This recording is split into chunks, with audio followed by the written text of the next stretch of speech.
ഈ ചാനലിലെ ഇംഗ്ലീഷിൻ്റെ രണ്ടാം ഭാഗം നിങ്ങൾ കണ്ടു കഴിഞ്ഞു എങ്കിൽ ഈ മൂന്നാം ഭാഗത്തിലേക്ക് നമുക്ക് പ്രവേശിക്കാം. മൂന്നാം ഭാഗത്തിൽ പ്രതിപാദിക്കുന്നത് നൗൺസ് യൂസ് ചെയ്യുമ്പോൾ പാലിക്കേണ്ട ചില നിയമങ്ങളെക്കുറിച്ചാണ്. അതായത് നൗണുകൾ നമ്മൾ ഉപയോഗിക്കുമ്പോൾ നിർബന്ധമായും പാലിക്കേണ്ട ചില നിയമങ്ങളുണ്ട്, റൂൾസുണ്ട്. ഈ റൂൾസ് അനുസരിച്ചുള്ള ക്വസ്റ്റ്യൻസ് ആയിരിക്കും നമ്മുടെ സെൻറ്റൻസുകളിൽ എറർ ഫൈൻഡ് ചെയ്യുമ്പോൾ അവർ കൂടുതലും ഇൻക്ലൂഡ് ചെയ്യിക്കുന്നത്. അപ്പോൾ അതിൽ നിന്ന് നമുക്ക് ആ തെറ്റ് എന്താണെന്ന് മനസ്സിലാക്കുകയും ഏത് ഭാഗമാണ് തെറ്റ് എന്ന് മനസ്സിലാക്കി അത് കറക്റ്റ് ഉത്തരമായിട്ട് നോട്ട് ചെയ്ത് പോവുകയും ചെയ്യുക എന്നുള്ളൊരു പതിവാണ് സാധാരണഗതിയിൽ നമ്മൾ UPSC പരീക്ഷയ്ക്കും SSC പരീക്ഷയ്ക്കൊക്കെ ചെയ്യാറുള്ളത്. അപ്പോൾ അത്തരത്തിലുള്ള ഒരു എറർ ഫൈൻഡിങ് നടത്തണമെന്നുണ്ടെങ്കിൽ ഈ റൂളുകളെക്കുറിച്ച് നിങ്ങൾക്കൊരു വ്യക്തമായ ധാരണ ഉണ്ടായിരിക്കണം. അതിൽ നൗണിൻ്റെ ഒന്നാമത്തെ റൂൾ പറയുന്നത് ഒരു ആർട്ടിക്കിൾ എന്ന് പറഞ്ഞാൽ അറിയാലോ, എ, ആൻ അല്ലെങ്കിൽ ദി, ഈ മൂന്നെണ്ണമാണ് ആർട്ടിക്കിൾസ് വരുന്നത്. ഇത് ഒരിക്കലും മെറ്റീരിയൽ നൗൺസിന് തൊട്ടു മുന്നിൽ ഉപയോഗിക്കരുത് എന്നുള്ളതാണ് ആദ്യത്തെ നിയമം. മെറ്റീരിയൽ ഉദാഹരണമായിട്ട് പറഞ്ഞാൽ നമ്മൾ the wood is using to make chair എന്നൊരു സെൻറ്റൻസ് പറയുന്നത് കരുതുക. The wood is using to make chair. നമ്മൾ ഉദ്ദേശിക്കുന്നത് മരം കൊണ്ട് ചെയർ ഉണ്ടാക്കുന്നു എന്നുള്ളതാണ്. അപ്പോൾ ദ വുഡ് എന്ന് എടുത്ത് പറയുകയാണ് നമ്മൾ ചെയ്യുന്നത്. പക്ഷേ നോർമലി വുഡ് എന്ന് പറയുന്നത് ഒരു മെറ്റീരിയൽ നൗൺ ആയതുകൊണ്ട് ഒരിക്കലും നമ്മൾ ദ വുഡ് എന്ന് പറയരുത്, വെറുതെ വുഡ് എന്ന് മാത്രമേ പറയാവൂ. Wood is using to make chair എന്ന് പറയുമ്പോൾ മാത്രമേ ആ സെൻറ്റൻസ് കറക്റ്റായിട്ട് മാറുന്നുള്ളൂ. അതാണ് ഒന്നാമത്തെ നിയമം. ഇനി രണ്ടാമത്തെ നിയമത്തിലേക്ക് വരാം.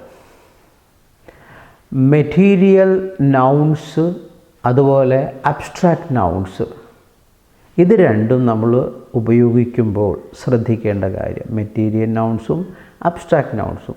ഞാൻ കഴിഞ്ഞ ഇതിൽ പറഞ്ഞിരുന്നു, ഒന്നാം ഭാഗത്തിൽ പറഞ്ഞിരുന്നു എന്താണ് മെറ്റീരിയൽ നൗൺ, എന്താണ് അബ്സ്ട്രാക്റ്റ് നൗൺ, റിപ്പീറ്റ് ചെയ്യുന്നില്ല. ഇവ രണ്ടും ഉപയോഗിക്കുമ്പോൾ അതൊരിക്കലും പ്ലൂറലായി പറയരുത്. മെറ്റീരിയൽ നൗണോ അല്ലെങ്കിൽ അബ്സ്ട്രാക്റ്റ് നൗണോ ഒരിക്കലും പ്ലൂറലായിട്ട് യൂസ് ചെയ്യാൻ പാടില്ല.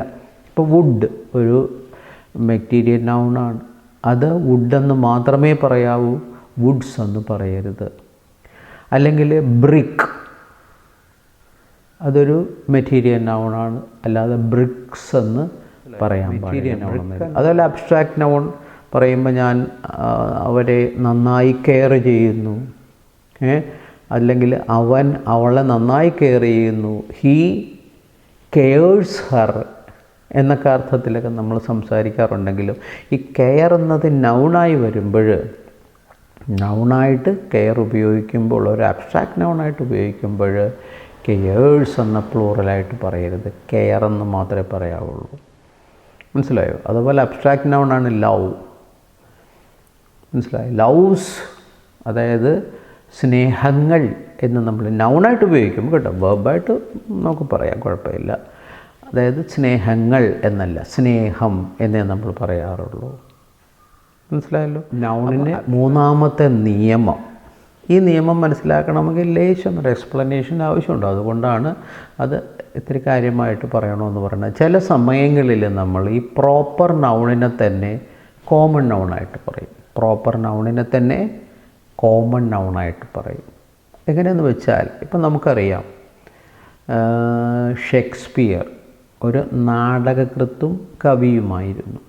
അതേപോലെ തന്നെ ഇന്ത്യയിൽ ജീവിച്ചിരുന്ന ഒരു വ്യക്തിയാണ് കാളിദാസൻ. അദ്ദേഹം നാടകകൃത്തുവായിരുന്നു, ഒരു കവിയുമായിരുന്നു. അതായത് പോയറ്റ് ആൻഡ് ഡ്രാമാറ്റിസ്റ്റ് എന്ന ആ കാറ്റഗറിയാണ് പെടുന്നത്. അപ്പോൾ ഷേക്സ്പിയർ എന്ന ആ വ്യക്തിയാണ് ലോകം മുഴുവൻ അറിയപ്പെടുന്ന നാടകകൃത്തും കവിയുമായിരുന്ന വ്യക്തി.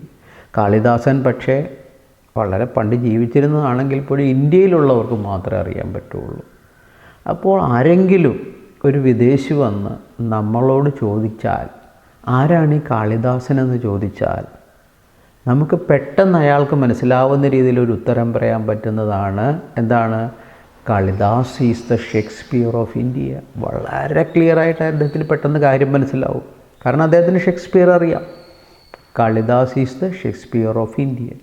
അപ്പോൾ ഈ ഷേക്സ്പിയർ എന്ന് പറയുന്ന ആ പ്രോപ്പർ നൗൺ എന്തായി മാറി? ഒരു കോമൺ നൗണിൻ്റെ ജോലിയാണ് അവിടെ ചെയ്യുന്നത്. അതായത് ഒരേ സമയം കവിത എഴുതുകയും നാടകം രചിക്കുകയും ചെയ്യുന്ന ലോകത്തിലുള്ള മനുഷ്യരുടെ ഒരു റെപ്രസെൻറ്റേറ്റീവായി മാറി ഷേക്സ്പിയർ. അവിടെ ഒരു കോമൺ നൗണായിട്ട് മാറി. അപ്പോൾ ആ കോമൺ നൗൺ, ഷേക്സ്പിയർ എന്ന കോമൺ നൗണിൻ്റെ അകത്തുള്ളതാരാണ്?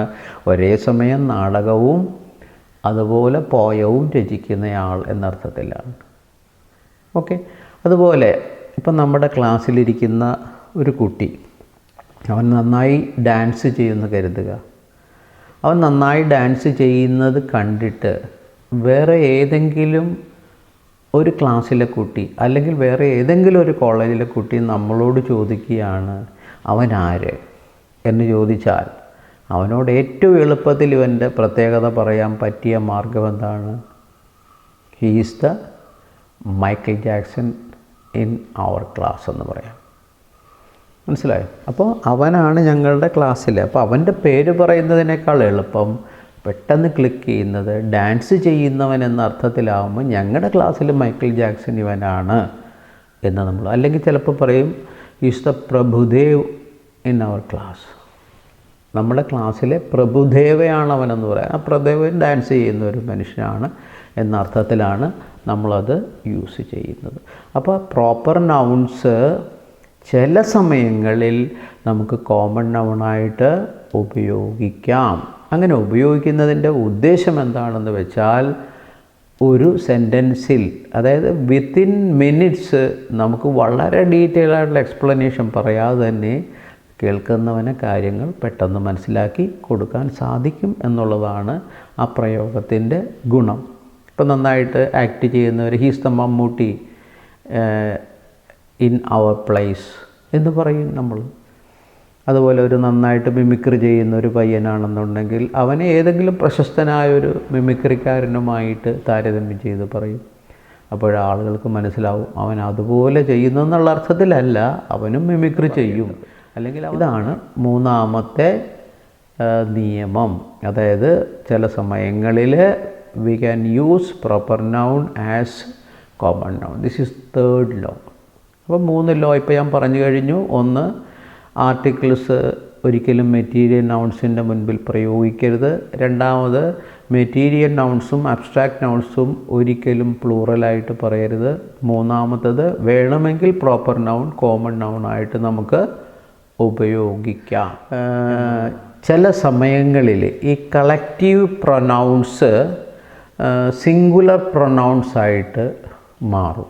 ചില സമയങ്ങളിലെന്ന് പറഞ്ഞു കഴിഞ്ഞാൽ അതിൻ്റെ ആ ഡിസിഷൻ അനുസരിച്ച് അല്ലെങ്കിൽ ആക്ഷൻ അനുസരിച്ചാണ് സാധാരണഗതിയിൽ മാറുന്നത്. അതായത് collective pronoun sometimes substituted by singular pronoun.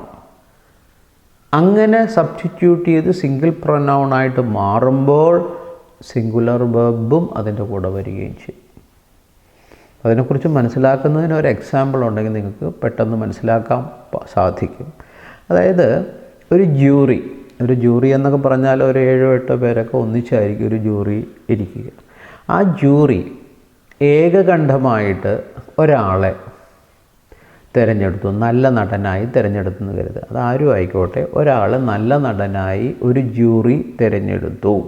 അങ്ങനെ തിരഞ്ഞെടുത്തപ്പോൾ അത് ഏകകണ്ഠമായി, യുനാനിമസ്ലി ആണ് അവർ അത് തിരഞ്ഞെടുത്തതെന്ന് കരുതുക. ഒന്നിച്ച് ഒറ്റ സ്വരത്തിൽ ഒരു അഭിപ്രായം പോലും ഇല്ല എങ്കിൽ ഈ ജൂറി എന്ന് പറയുന്നത് ആക്ച്വലി 8 പേരുള്ള ഒരു സംഘമാണ് എന്ന് കരുതുക. ആ 8 പേരും ചേർന്ന് ഏകകണ്ഠമായാണ് ഒരു തീരുമാനമെടുത്തതെങ്കിൽ ഓട്ടോമാറ്റിക്കലി ആ തീരുമാനം സിംഗുലർ വേർബിൻ്റെ കൂടെ വരികയും ചെയ്യും. അതായത് the jury has given it's verdict എന്നേ പറയുള്ളൂ. ദ ജൂറി ഹാസ് ഗിവൺ, അല്ലാതെ the jury have given it's verdict എന്ന് പറയില്ല. അതുപോലെ ദ ടീം ഒന്നിച്ച്, അതായത് ഒരു ഫുട്ബോൾ ടീം ഐക്യത്തോടെ ഒന്നിച്ച് കളിച്ച് വിജയിച്ചാൽ the team has performed to its potential എന്ന് പറയും. ദ ടീം ഹാസ് എന്നേ പറയുള്ളൂ. പക്ഷേ ഇത് എല്ലായ്പ്പോഴും കൃത്യമായി നടക്കണമെന്ന് നിർബന്ധമില്ല. അപ്പോൾ അടുത്ത നിയമവും അതുതന്നെയാണ്. കാരണം എന്താണ്, ഇത് ചിലപ്പോൾ ഈ കളക്റ്റീവ് പ്രൊനൗൺ തന്നെയാണ് എങ്കിൽ പോലും അത് ചിലപ്പോൾ അതിൻ്റെ ഡിസിഷൻ്റെ കാര്യത്തിൽ ഒരു ഡിഫറൻസ് ആയിട്ടുള്ള തീരുമാനം. ഇപ്പോൾ ഒരു 8 പേരുടെ അംഗം തന്നെയാണ്, 5 പേര് ഒരു നടൻ അനുകൂലമായിട്ടും 3 പേര് വേറൊരു നടൻ അനുകൂലമായിട്ടും പറഞ്ഞാൽ ഓട്ടോമാറ്റിക്കലി ജൂറിയുടെ ആ തീരുമാനം എന്താണ്, 5 ജൂറി അംഗങ്ങൾ ഡിസൈഡ് ചെയ്ത ആൾ തന്നെ നല്ല നടനായിട്ട് തിരഞ്ഞെടുക്കും. പക്ഷേ അതൊരിക്കലും ഒരു ഏകകണ്ഠമായ തിരഞ്ഞെടുപ്പല്ല. അപ്പോൾ അവിടെ എന്ത് സംഭവിക്കും? The jury are divided in their decision. The jury are divided എന്നേ പറയുള്ളൂ.